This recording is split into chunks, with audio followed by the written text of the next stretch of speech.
Assalamu alaikum friends, welcome to day 12 of AFM revision crash course. So now we are moving on to mergers and acquisition from our risk management.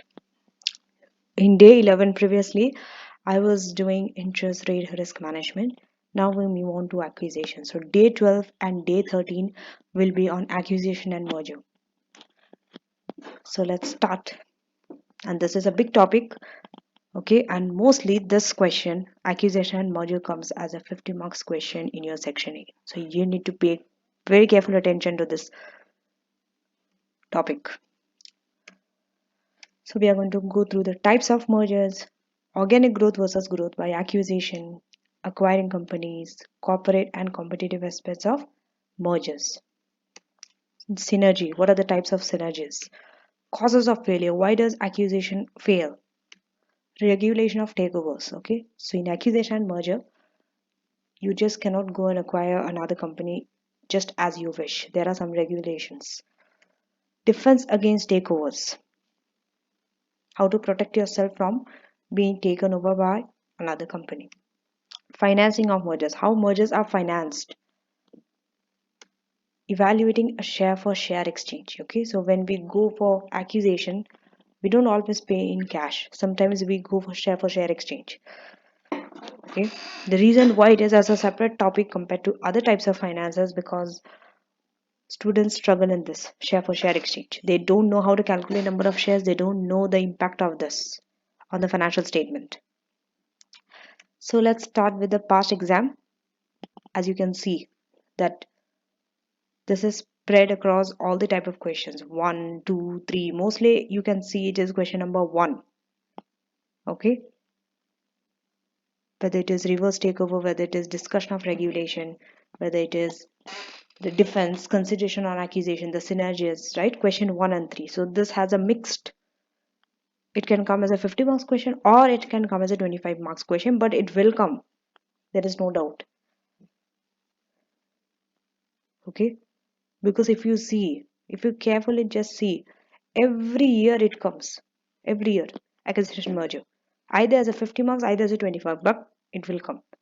But mostly from my experience, this is from my experience, I'm telling you, mostly this comes as a 50 marks question, because the reason is there are lots of questions on this topic that can be asked from you. This is a challenging area, challenging topic. Unlike risk management and investment appraisal, which is a bit easier compared to acquisition and reconstruction. The last two topics are a bit harder. Not hard, but kind of students don't interpret it in a right way, the questions. Okay, so let's start with the types of merger. What are the types of merger? Now you can merge through various ways. Okay, we have horizontal merger. Horizontal merger means same line of business, they are merging together. For example, two car company merging together. Ford and Toyota merging together. It's a horizontal merger. Vertical integration. Vertical integration can be of two types. In backward, forward. That means you are going up to the supply of raw materials to your supplier, or you can integrate with your retailer, the people who is dealing with the front end customer. And there are various advantages and disadvantages. I don't think I have to go through it in this video, because you will be able to figure it out, right? And conglomerate integration. Conglomerate means you diversify, unrelated. A car company merging with an IT company. Conglomerate integration. Okay, make sure that you know the advantages and disadvantages of each of this type. Not in detail, but briefly, make sure that you know it, because AFM is also about a theory questions, right? Not just calculations. Example, acquisition of Sheraton Hotels by Marriott. Okay, this is an example of a merger. Now, so organic growth versus growth by acquisition. Remember that whatever method you choose, whether organic growth or you acquire someone, your prime motive should be maximization of shareholders' wealth. You want to maximize shareholders' wealth, that's why you want to grow. It could be organically, it could be through acquisition. Number two, external growth should be considered after you have considered organic growth. If you are unable to grow by organic ways, You then have to consider acquisition. Okay. And why organic growth might be rejected? Because you might not have enough cash, you might not have enough return earnings, right? And also it's the fastest way. Organic growth takes a lot of time, so there are so many disadvantages for it. So now let us go to the advantages of organic and advantages of acquisition. You have to know this from your exams point of view, especially in acquisition and merger, because that 50 marks question, if you get on acquisition, the whole thing will not be calculation, right? If you have to make a report, you have to write these things, why the company in the scenario given to you might want to acquire. There will be other advantages that you have to give other than financial advantage. Okay. So organic growth, number one, it is very much in line with your objectives. Number two, less risky. Acquisition is very risky. Third, cheaper, right? We all know why acquisition fail. One of the reason is we buy it at a premium, we pay so much, and then we come to know that that's not the actual worth of the company. But organic growth is not like that, so it's much cheaper. We know all the information, we know everything about our company, right? But acquisition is not like that. When you go for acquisition, you don't have all the information regarding that company. Only what they show you, you have. So that's why it's more expensive also. Avoid the problem of integrating two different cultures. Yes, cultures will be different. This is one of the reason why acquisition fails. Acquisition, okay, means what? Management has to learn how to manage business, because managing acquisition is a different skill altogether. So that management needs to learn. But if it's organic growth, then they don't have to learn it. So that's an advantage. Now let us go to the acquisition. It's speed, right? You can acquire and you can grow at a high speed compared to organic growth. Organic growth takes lots of years, reduces risk of oversupply. Elimination of competition. If two big companies join together, there will be no competition among them because now they are one. Increase in market power. Yes, that's one of the reasons why regulations are there in place, so that they do not become a monopoly and starts dominating the market, starts exploiting customers. But it's an advantage for acquisition. Then highly trained staff. If you are acquiring a company and with that you are acquiring their staff also who are highly trained, this gives the acquiring company the competitive advantage. Then quick advantage can be taken. Okay, if there's a market opportunity and all, and if you acquire it, you take the advantage before anyone else acquires the company, because a company acquires another company for so many reasons. Maybe that company has good technology, maybe that company has a competitive advantage in their staff, maybe they have something. That's the reason, or they have their assets, their share price is good. There is some reason why they acquire. So if you go and acquire, you are taking that advantage over other. Now let us go to acquiring company. Before you acquire company, there are some steps that you need to follow. You just don't go decide and go and acquire companies. No, no, no. It does not happen that way. So these are the four steps. First, you take the decision to expand. You have to take that decision that you are going to expand. Next, criteria. What is your criteria? Based on which you are going to select the company, the target company, that you are going to buy this company, this company, this company. There are so many perspectives in front of you, so many companies that you might want to take over, but you are going to judge them against criteria. And criteria can be both financial as well as commercial. Financial, you will be calculating, are you getting the synergies, what is the value, right? Commercial means all other cost which is not financial. Will it be good for you? Okay, in the long term, does it go with your strategy? Do they have a market that you don't have access to, which will now give access to you to that market? So all these are things. Then we go for target. Look for targets in the sector interested in. Then you start looking for the target. You will have some criteria in your mind that this are the things I want in the target company. Then you start looking the target who has this criteria, and finally you started compare. You compare the target against the criteria. That if this are there, then you are going to shortlist the target companies.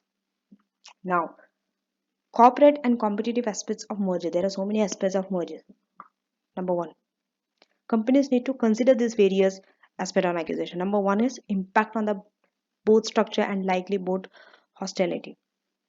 Will it have an impact on the board structure? For example, if you're acquiring another company, especially for share exchange, that means what? The current shareholders, their shareholding power is reducing because now the target company's shareholders also will come in your board. They will also have a voting power, so it will change the structure of the board. You have to see that whether it will be beneficial for you, or are you able to lose the power for taking over that company or not. It's up to you, you decide. Impact on the corporate governance. Yes,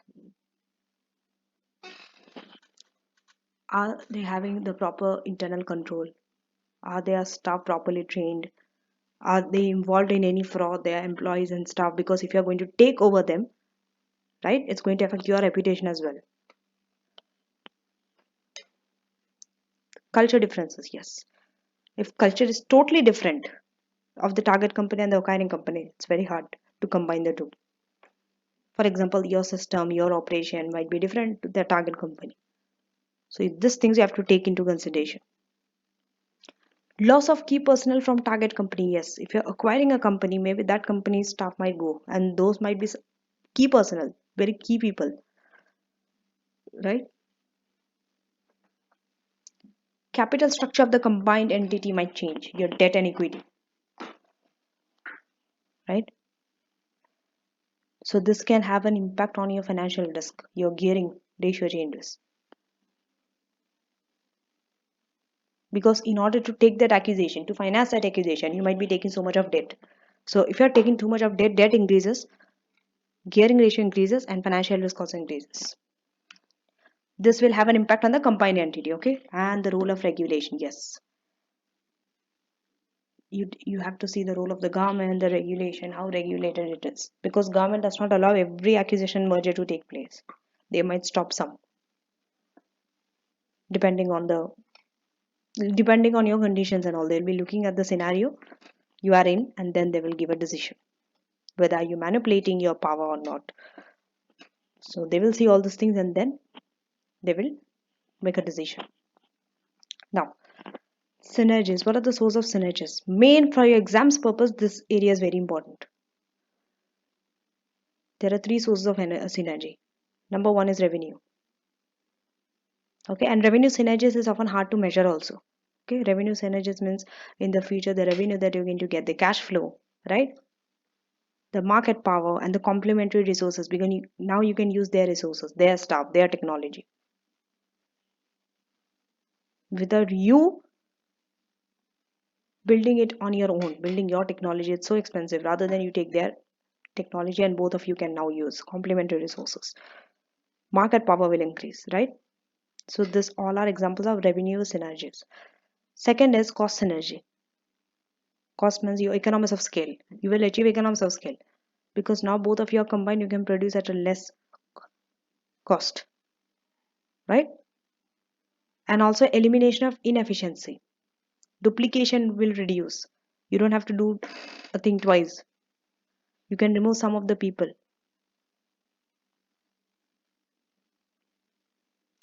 Financial synergy is the third type. Okay. Elimination of inefficiency, surplus cash. You can use the surplus cash. If one of you have the surplus cash, you are the target company, they can use.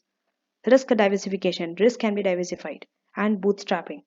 Then we have other two sources of synergies. For example, speed and surplus managerial talent. Now let us go to the causes of failure. Why does accusation fail? This area is also very important from your theory perspective. So there are so many reasons. One is over optimistic assessment of economies of scale. Yes, you might be thinking that you're achieving economies of scale, but you're over optimistic. You're thinking too positive. But in reality, you might not achieve that level of economies of scale. Second, while you are doing investigation at the earlier stage, it was not proper investigation. You didn't do a proper due diligence was not conducted. Then inability to implement the amalgamation efficiently. That means you are not able to combine the two entity efficiently.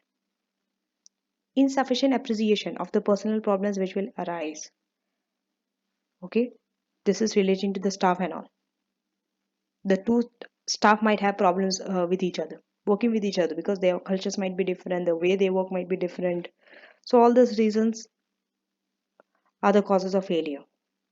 Then dominance of subjective factor. What is the dominance? Status. Okay, status of the respective board of directors. They might just simply want to acquire that company just to feel that they are some high status people, that they are now having a dominance. But all these are based on some subjective factor, not objective factor, which only gives a short term satisfaction to the board of director, having that, especially the one who have acquired the target company, giving them the satisfaction that they have acquired, now they have this power, they can have the dominance. But this is for short term, so in the long term, the acquisition is going to likely to be failing. Then we have difficulty of valuation. Valuation is not easy. Valuation, mergers and acquisition is not easy. Some experts are required to value this, right? And I personally, I have done a certificate on business valuation, so I know that there are so many difficulties and so many things and all relating to valuation. It's not easy. Now let us go to the regulation of takeovers. Regulation of takeovers varies from country to country. Not every country has the same regulation. And this regulation mainly focuses on the shareholders' right. Okay. Number two, in UK and US, they have this regulation model based on shareholder. Okay, it is known as shareholder model. That means their main aim is to protect the rights of shareholders. So the shareholders of especially the target company, is not manipulated by the acquiring company. Acquiring company sometimes might use their power over the target company shareholder.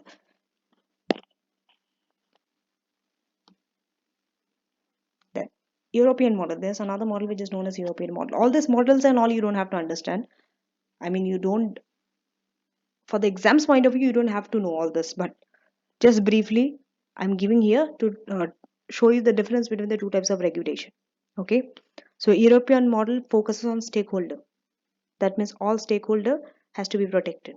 But mostly the common type which is used in practical world is the first one, shareholder model.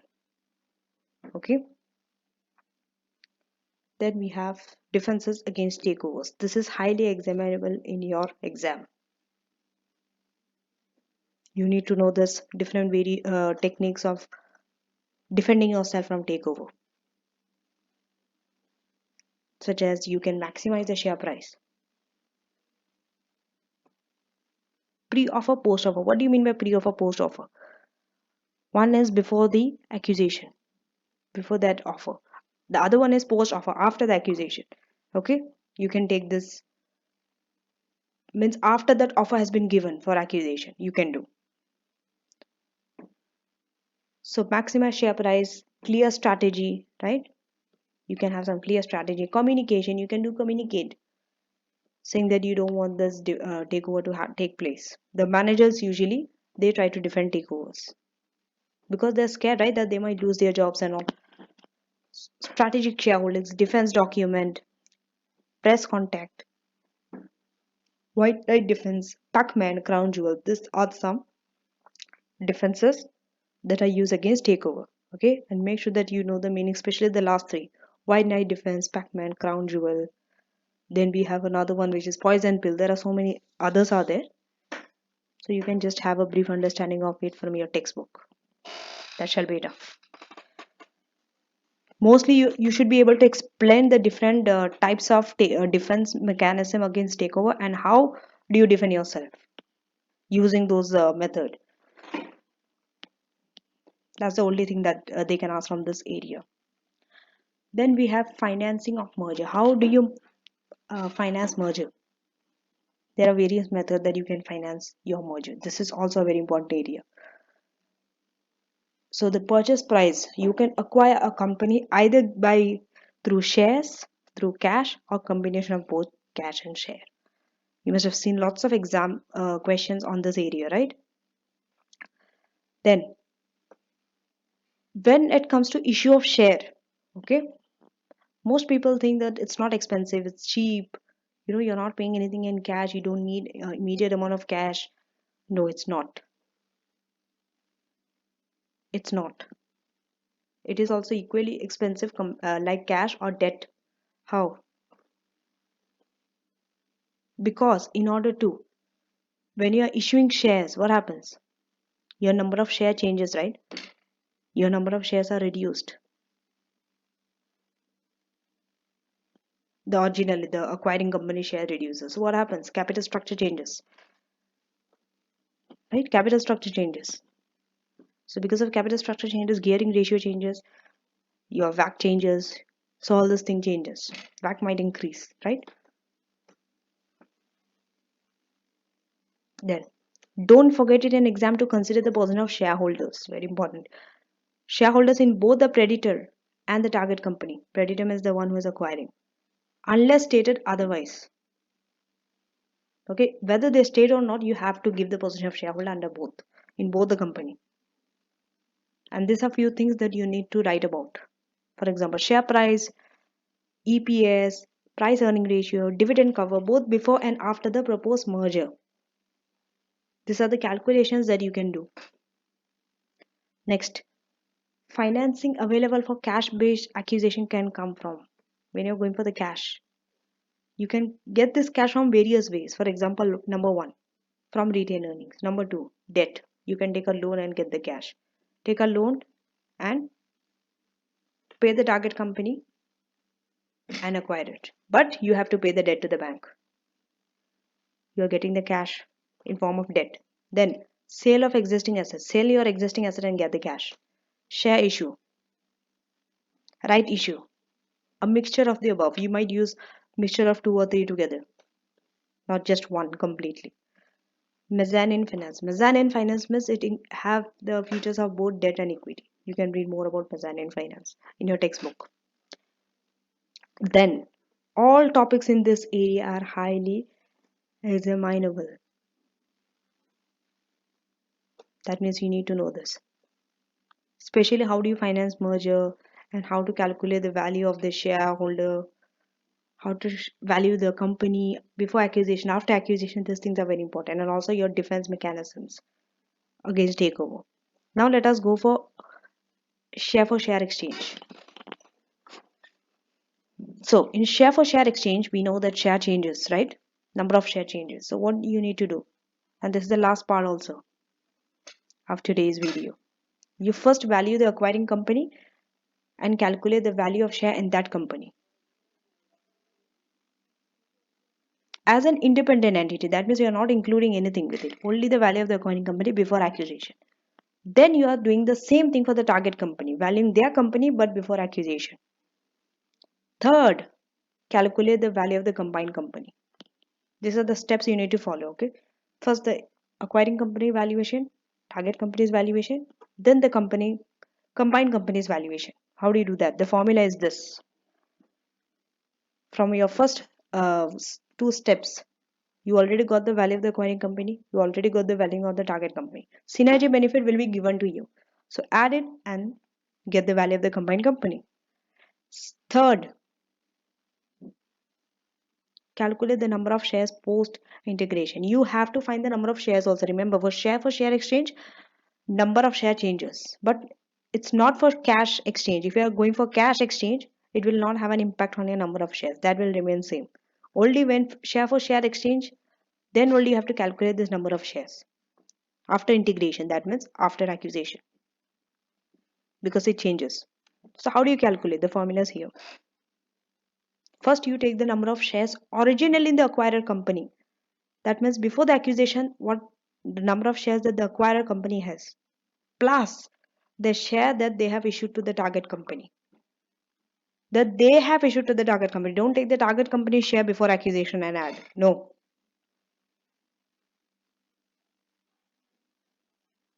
Or no, neither you have to add the shares of the target company. No. Here they told number of the shares issued to the target company, issued by the acquirer company. Only that you have to add. Then at the end, you have to calculate the value of share in the combined company. But before that, you have to find number of shares. After that, you have to find the value of the share and use this to assess the change in wealth of shareholder. One, okay, so when you calculate the value of the share in the combined company, through this only you will know whether wealth of the shareholder increased or not. If your value of share increased, that means wealth increased. If it decreased, that means wealth reduced. Okay, so that's it. Day 13, I will be covering business valuation. Business can be valued using different methods. I'll be covering all the methods. So see you and take care.